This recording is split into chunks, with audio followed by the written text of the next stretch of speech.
Nou goed, die musikant Clegg kuier vanoggend by ons en ons gesels oor sy loopbaan en ook daai splinter nuwe enkelsnit Call to Hear Your Voice. Good morning, Jessie. Good morning, nice to be here. I have to ask, your career expanding for years now, do you still have a favorite gig or place that you like to actually perform at? Jeez, I mean, yeah, there's been a lot of amazing shows. I think Kirstenbosch in Cape Town is always a favorite. It's just such a beautiful venue, and it's just such a cool part of the country, and it's just like in the mountains. I have lots of good memories of playing there.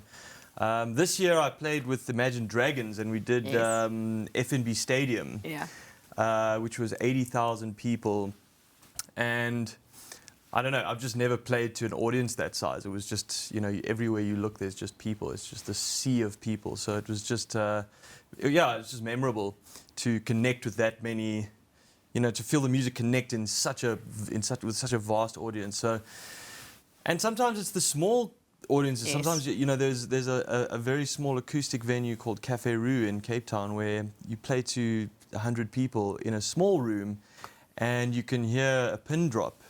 And that's also a very special kind of experience because you really can be intimate with the audience. So I love both experiences. And yeah, I think, you know, certain gigs just stand out for different reasons.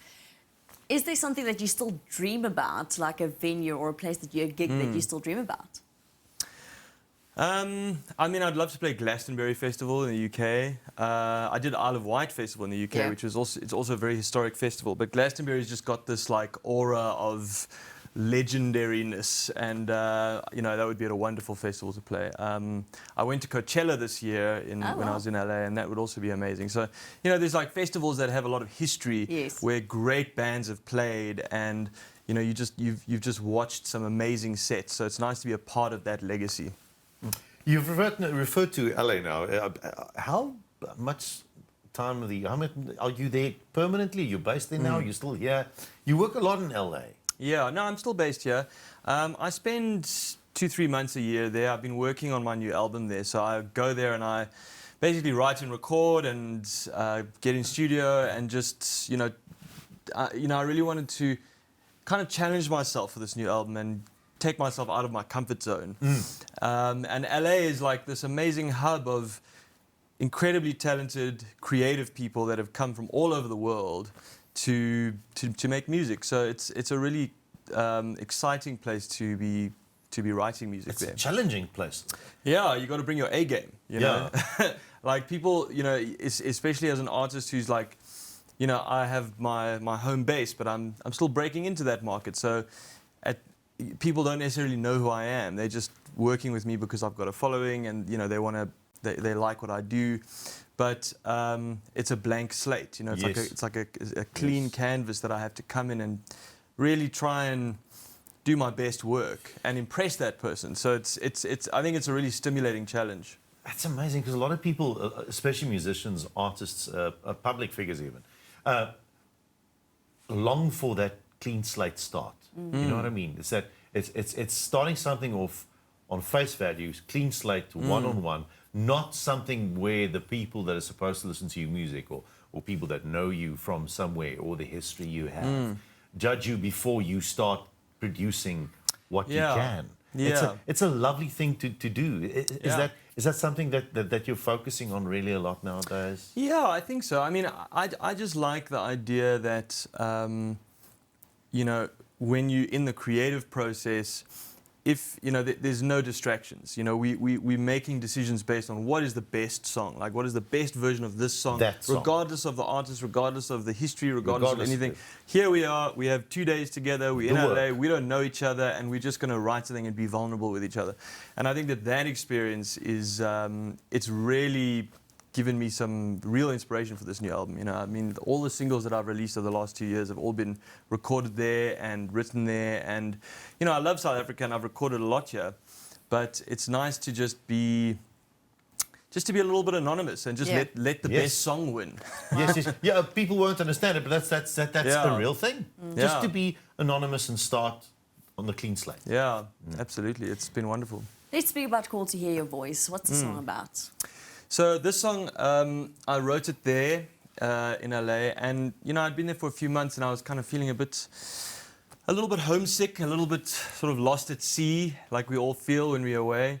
And it's about that moment when you pick up the phone and you call that special person in your life. And I realized that it wasn't what we were saying on the phone call. It was actually just the sound of this person's voice that made me feel connected and strong.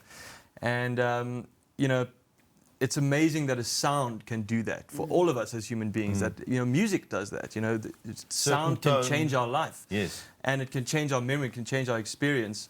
And so the song is really just a celebration of those kinds of relationships that we have, where we all have that person that we can pick up the phone and call and just feel ourselves coming back to ourselves, whether it's a brother or sister, you know, father, mother, whatever, or partner. So it's a celebration of that kind of connection, and I've had that in my life where I'm going through something and I need to just hear that voice. Just today, we're asking on social media, we're asking our viewers as well, who's the last person you actually spoke to on the phone? Can you remember? The last person I spoke to on the phone. It was probably yesterday, and it was probably my mom. Which is the perfect call to make. The perfect call to make. And then I also want to ask you about your beard. You have such a lovely beard. Oh, thank you. Dr. Kashmal was here earlier, and I mean, we love the beard. I was going to shave for this, so I'm glad I didn't. Yes. Dominant, manly, he says. You are dominant. Just manly. I really don't put any effort into my beard, I'm not going to lie. Oh, nice. Okay, great. Like, I find, like, if it, like, this is as much beard as I can grow, and then I just get too itchy, and then I just clean shave.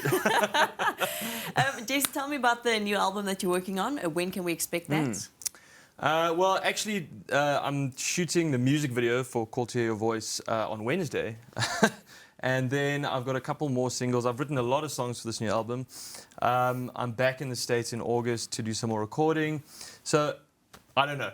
Okay. The short answer is I don't know, but there's lots of new music coming out. I'm releasing singles as I finish the album. That's exciting. If you say you're shooting the music video for Call to Hear Your Voice on Wednesday, when can we expect that music video? Man, you don't know? Hopefully by the end of the month. I'm really excited to get out. Yeah, it's like the single's been out now, and we want to get this thing out. You're also going to sing that for us a little bit later on. Yes, I am. We can't wait. Jesse, thank you so much for visiting. Thank you. Appreciate it. Dames en here, dit is natuurlijk Jessie Clegg wat volgens ons kuier het bly gerus inskakel want net hierna sing hy ook haar nuwe Engelsnit vir ons.